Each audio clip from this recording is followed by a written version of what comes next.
और इस जाति व्यवस्था ने एक समुदाय को इतना वंचित कर दिया, उसे मनुष्य मानने से मना कर दिया, कैसे फिर भरोसा करें? अगर आप इस व्यवस्था का दर्द देखना चाहें तो एक फिल्म आई थी करीब 7-8 साल पहले। उस फिल्म का नाम था शूद्र। ये एक ऐसी फिल्म थी जिस फिल्म को चलाने से दिल्ली के सिनेमा हॉल्स ने मना कर दिया, लगभग मना कर दिया। और पहली बार एक कंडीशन रखी गई कि यदि आप इतनी संख्या में एसएमएस करवाएंगे ऑडियंस से कि हम देखना चाहते हैं तो ही हम चलाएंगे, वरना हम नहीं चलाएंगे। संजीव जायसवाल मेरे ख्याल से डायरेक्टर था इसका, यंग सा लड़का था, उसने बड़ी मेहनत से बनाई फिल्म। और हालत ये हुई कि दिल्ली के 1 या 2 थिएटर्स ने सुबह 10 बजे का शो, एक शो रखा सिर्फ। मतलब आमतौर पर फिल्म कौन से शो में चलती है? शाम के शो में चलती है। सुबह 10 बजे कौन फिल्म सुबह सुबह उठा फिल्म देखने चला गया? ऐसा कहाँ होता है? आमतौर पर लोग दिन भर थकने के बाद फिल्म देखने जाते हैं। एक आध शो चला, लेकिन अभी ये फिल्म यूट्यूब पे उपलब्ध होगी, तो मेरी आपसे रिकमेंडेशन है कि इस फिल्म को देखिए एक बार। मैं ये नहीं कह रहा कि इस फिल्म में जो बातें हैं वो कितनी ऐतिहासिक है, मैं तो इतिहास का व्यक्ति हूं नहीं, लेकिन यदि वो ऐतिहासिक हैं या वैसी चीजें इतिहास में होती थी अगर, तो इस सब समझ पाएंगे कि जाति व्यवस्था का दंश जिन लोगों ने झेला है उन पर क्या गुजरती होगी, इसका अंदाजा होना चाहिए। तो एक अच्छी फिल्म है उस चीज को समझने के लिए जिससे हमारे समाज का एक हिस्सा लगातार गुजरता है, बुरी तरह से गुजरता है। तो अंबेडकर इतने नाराज हो गए कि अंत में घोषणा कर दी कि मैं हिंदू धर्म छोड़ दूंगा, मरूंगा नहीं हिंदू के रूप में। इसके बाद महात्मा गांधी ने खूब समझाया कि नहीं अंबेडकर ऐसे मत करो, ऐसा थोड़ा ना होता, हृदय परिवर्तन करवाएंगे हम लोग मिलकर, सबको ठीक करेंगे, तुम चिंता मत करो। अंबेडकर बोले कि आप किससे तो हो नहीं पा रहा इनका हृदय परिवर्तन, 1000 साल में एक व्यक्ति आपके जैसा पैदा होता है, अब हम फिर 1000 साल वेट करेंगे। तो महात्मा गांधी के तर्क उनको संतुष्ट कर नहीं पाए और फाइनली वो आक्रामक रहे। उनका महत्व बढ़ता गया इन सब समुदायों के बीच में। हिंदू महिलाओं के पक्ष में और सब महिलाओं के पक्ष में उनकी जिद थी कि यूनिफॉर्म सिविल कोड आना चाहिए ताकि महिलाओं को उतने ही अधिकार मिल सके जितने अधिकार पुरुषों के हैं। अब मैं जो बताना चाह रहा हूं, हम में से कई लोग अंबेडकर को अनुसूचित जातियों का नेता समझ लेते हैं। मैं उनके बारे में पढ़ाता हूं तो सबसे कहता हूं कि जितनी लड़कियां बैठी हैं, विशेष रूप से हिंदू लड़कियां, सुबह सुबह उठते ही सबसे पहले उनकी मूर्ति पे ना एक फूल चढ़ा दिया कीजिए। अगर अंबेडकर ना होते तो आज आप यहां ना होती, घर में चूल्हा चौका कर रही होती।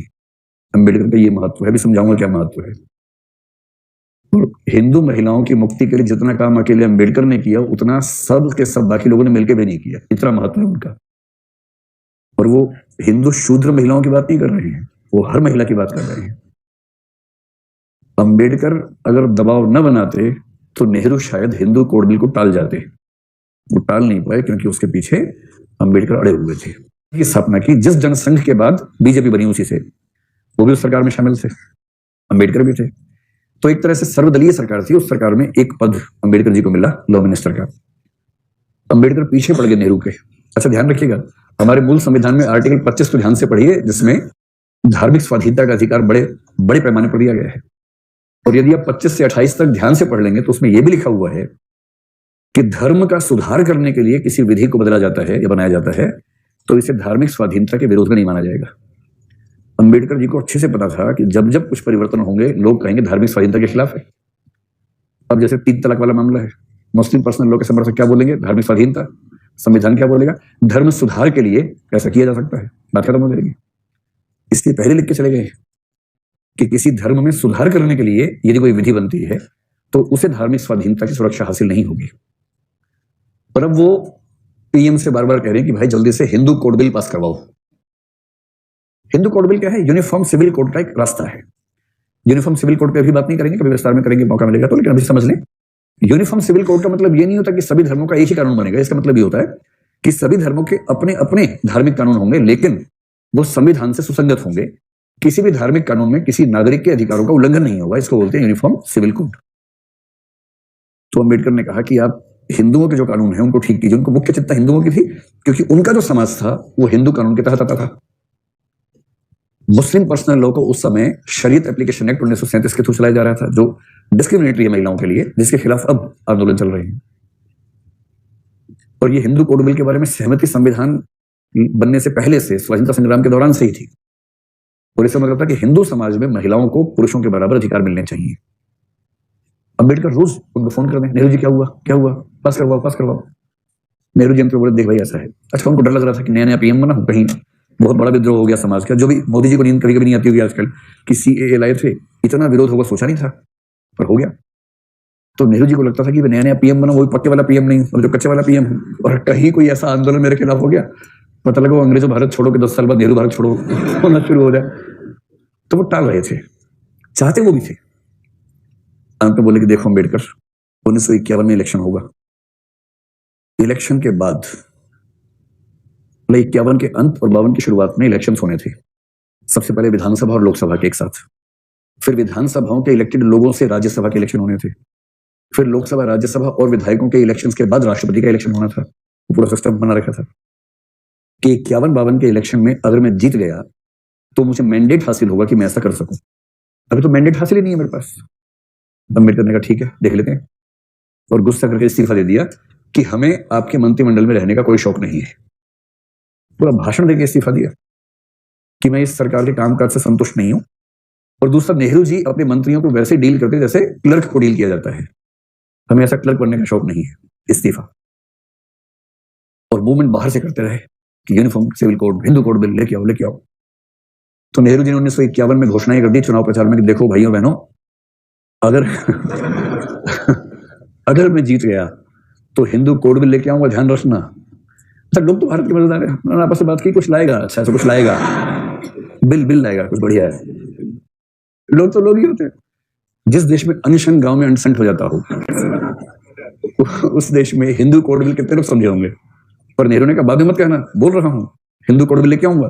लोगों ने हाँ लाओ लाओ लाओ, खूब वोट दिया, नेहरू जी जबरदस्त बहुमत से पीएम बने। अम्बेडकर फिर बोले अब तो जीत गए इलेक्शन, अब लाओ। वो लाते हैं, रुको थोड़ा सा रुको यार। 51-52 का इलेक्शन जीते, अगला इलेक्शन 57 में था, डरे हुए थे। फाइनली 1955 और 56 में अंबेडकर के दबाव में 3-4 एक्ट पारित हुए। 1955-56 में हिंदू कोड बिल 4 कानूनों के रूप में पारित हुए, जिनमें से पहला है हिंदू मैरिज एक्ट, हिंदू विवाह अधिनियम।